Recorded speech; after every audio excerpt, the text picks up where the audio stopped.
hora de coluna de política com Rosiane Carvalho, que está aqui nos estúdios. Temos mudança no secretariado do governo do Amazonas. São 3 pastas com mudanças, acomodando aliados da atual gestão. Rosiane, boa tarde para você. Boa tarde, Thaís.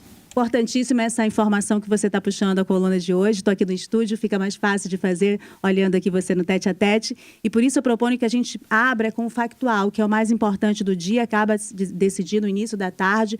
O Superior Tribunal de Justiça rejeitou a proposta de denúncia do Ministério Público Federal contra o governador do estado, Wilson Lima, numa denúncia relacionada a desvios de recursos durante a pandemia. Nós tratamos isso no finalzinho da coluna, aliás, no curto tempo que a gente teve da coluna de ontem, que foi um tempo mais curto. Adiantamos aqui que este processo era o primeiro da pauta do STJ. Havia já votações, não foi uma votação unânime, já havia votos favoráveis à aceitação desta denúncia, ao inquérito ainda. No entanto, na decisão de hoje, por maioria de votos, os ministros, a composição do colegiado decidiu que não tinha elementos suficientes para tornar o governador mais uma vez réu no STJ. E esta denúncia, portanto, cai. O que é uma notícia positiva para o governador Wilson Lima. A gente falou que tinha implicações administrativas, políticas, até eleitorais, numa possível condenação. Então, é uma faca a menos no pescoço do governador Wilson Lima. É positivo politicamente para ele também. E, claro, desta feita, tudo que é lugar está noticiando essa informação que ontem pouquíssima gente estava dando. E agora, sim, agora as notícias dessa mudança no secretariado, justamente para acomodar alguns aliados, algumas peças que não estavam bem acomodadas a partir de agora, Rose. Só uma observação sobre essa questão. Na verdade, ela não chega a ser uma novidade, muita gente já tratou a criação de novas secretarias de pesca, alteração, e muita gente, eu percebi, que tratou sobre essa mudança de engrenagem para acomodar mais aliados, para atrair mais gente. Tem gente que trata como se fosse uma reforma do secretariado, uma ampliação, reforma administrativa. E quando você observa um pouco mais de perto, nem precisa ser com lupa, mas um pouco mais de perto, e ver os nomes que estão assumindo as pastas, quem está saindo, quem saiu e ficou no tampão, mas agora está sendo retirado. Na Secretaria de Cultura, o Caio André teve a rejeição ali do pessoal da cultura, uma forte resistência, com razão, né? A gente respeita a opinião dos artistas e todas as colocações deles, e por aí vai.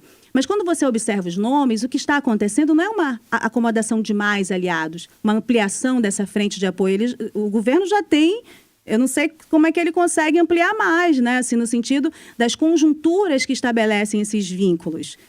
Eu penso que o próprio governo já não sabe mais como ampliar. Não tem, até o orçamento ele tem uma série de complicações e limitações. O que eu vejo é que está acontecendo aqui os grupos que já compõem, que já fazem essa integração e algumas vezes pressão também sobre o governo, estão reacomodando outros nomes, fazendo mudança de peças dentro desses próprios grupos. E basta também ver o perfil destes secretários e outros que já fazem parte do governo Wilson Lima. Não é um secretariado como a gente estava acostumado a ver há um tempo atrás, que eram personalidades, secretários de Estado. Com frequência a gente tinha nas redações das rádios, das TVs, dos impressos, o secretário de Estado de determinada pasta tratando diretamente sobre um tema, e ele próprio tinha risco de cair se aquele problema tivesse um agravante, criasse complicações para o governo. Isso não acontece dessa maneira. A gente percebe nomes até que têm muita imagem de poder, no entanto, não são personalidades de poder. Eles passam a impressão de extensão de poder de determinados grupos que, repito, já estão bem colocados e bem alocados, né, no governo, bem acolhidos no governo. Eles fazem suas mudanças internas dentro dos seus próprios nichos. Essa é a minha visão. A gente tem, Rose, também como destaque, Donald Trump, que diz que vai limpar a faixa de Gaza. Você quer comentar o paralelo disso com a situação dos povos indígenas aqui nas suas terras? Eu queria que a gente falasse um pouco disso. Rapidamente, eu só queria registrar, saiu na Folha de São Paulo de hoje, e também já havia saído na coluna do jornalista Rubens Valente, na Agência Pública, um jornalista muito empenhado e com muita experiência na questão indígena. E eles tratam sobre mortes de pessoas indígenas e de crianças indígenas no Vale do Javari. A Folha de São Paulo indica na publicação de hoje, que teve acesso a um documento que faz um relato dos últimos 13 meses no Vale do Javari. O documento é do Ministério da Saúde e relata que 16 pessoas morreram no território de 1º de janeiro a 30 de setembro de 2024. 6 crianças menores de 5 anos. São casos relacionados a epidemias, a agravantes de gripe e diarreia. O relatório fala sobre mortes que são evitáveis, né? Gripe e diarreia são doenças que as pessoas têm na casa. Você que está ouvindo a gente já deve ter tido criança na sua família que adoece de gripe, diarreia, mas que não precisa estar condenada à morte. Infelizmente, a condição de saúde que o Estado oferece, mesmo na segunda maior terra demarcada do Brasil, que é o Vale do Javari, é abaixo do que a necessidade dessas crianças. Então, crianças de abaixo de 5 anos morreram em função de falta de tratamento para gripe e diarreia. O Rubens Valente coloca aqui que nos últimos 3 meses, crianças Corubo, que são grupos de recente contato, há grupos Corubo, Thaís e ouvintes, que formam um grupo de 150 pessoas. Então, quando você tem 3 mortes de crianças num grupo de 150 pessoas, isso é um impacto muito grande naquela comunidade indígena. E os Corubo são grupos de recente contato, como eu falei, alguns grupos de contato de 3 anos, porque o contato de um determinado grupo, o Corubo, foi feito pelo Bruno, o indigenista Bruno, que morreu assassinado ao lado ali do Dom Phillips, naquele episódio que todo mundo conhece aqui, terrível. Então é isso, é necessário fazer esse registro e claro que a gente vai trazer outros desdobramentos ao longo da semana e das próximas semanas. E do Donald Trump, o que você tem a falar a respeito dos povos indígenas, a situação deles nas suas terras, enfim? Eu queria saber se a gente tem um trechinho do áudio do presidente Lula, que se manifestou sobre essa questão, todo mundo deve estar sabendo, porque foi notícia no mundo todo, essa proposta do presidente americano de uma limpeza étnica na faixa de Gaza, retirando os palestinos que estão ali atropelando os interesses políticos e econômicos. Temos sim, vamos ouvir o Lula. E os palestinos vão para onde? Aonde que eles vão viver? Qual o país deles? Ora, então é uma coisa praticamente incompreensível por qualquer ser humano. Quem tem que cuidar de Gaza são os palestinos.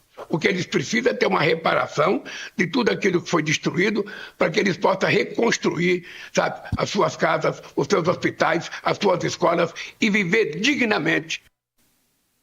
Muito bem. Eu penso, Thaís, que a gente precisa traçar alguns paralelos, especialmente me deparei com as pessoas que estão muito espantadas com essa proposta do presidente americano. Eu penso que ele está cumprindo promessas de campanha, ele nunca enganou a respeito das ideias e da forma como ele trata determinadas minorias, grupos que são considerados para ele, que são menos capacitados, a forma como ele está propondo retirar imigrantes dos Estados Unidos, isso ele não fez segredo. Ele fez propostas claras de campanha o tempo todo. É um segundo mandato, chega com mais força, sabendo mais o que quer e o que pode fazer. Então, não dá para se surpreender.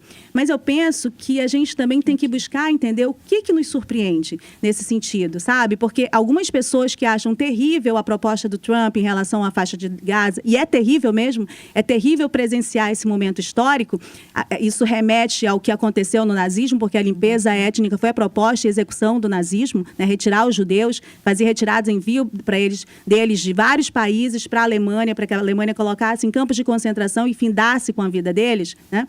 E começou assim, começou tirando dos guetos, porque eles ocupavam empregos, as pessoas não se importavam, porque se tirassem o emprego de um judeu, abria vaga para ele, né, que era de outra origem. Então, assim, elas foram normalizando pequenos absurdos, né, pequenos males a esse povo, até chegar ao ponto que chegou. Essa proposta de observação de como as coisas chegam a este ponto é feita pela filósofa Hannah Arendt no livro A Banalidade do Mal. Esse livro, ele remete, nos convida a pensar que esses nazistas, eles não eram ETs, né? Eles não eram pessoas que moraram, que viveram no planeta naquele período e terminaram, né? Acabou aquilo, nunca mais aquilo vai acontecer na humanidade. Por quê? Porque esse pequeno mal, banalizar pequenas coisas e achar que é normal passar por cima, isso está no dia a dia de muita gente. E eu percebo isso quando as pessoas tratam sobre os Mura, né? Em Altazes, por exemplo, e de forma geral sobre os povos indígenas no Brasil. O que custa eles saírem dali daquela terra e colocar eles em outro local? social, eles estão no meio do caminho do progresso, né, dos interesses políticos e econômicos. A gente vai banalizando isso já aconteceu, é a história do Brasil, não é a primeira vez que está acontecendo, mas é uma proposta de que a gente consiga refletir o que está em jogo, né? O quanto a gente se importa ou deixa de se importar com os males que acontecem com as outras pessoas, colocando como prioridade os interesses políticos e econômicos de um grupo majoritário, de um grupo mais forte. Uma realidade aqui do Brasil, principalmente com a população indígena, justamente como você falou do Mura, tem ali a exploração de potássio e que muitas vezes eles se mostraram contrários a essa continuidade, mesmo dizendo que não foram consultados em várias oportunidades, né, Rose? Isso. Nessa nossa proposta de hoje aqui, a gente vai ter que findar, mas assim, muito menos o que pensam os Muras, e é importante o que eles pensam, porque há uma série de divergências, a gente tem ouvido todos os lados, inclusive os que estão na aldeia, mas eu proponho que a gente pense o que nós pensamos sobre eles, a forma como nós pensamos, o que não importa para a gente, né? O mal, o massacre. Tudo bem morrer 6 crianças indígenas de um grupo de 150, né?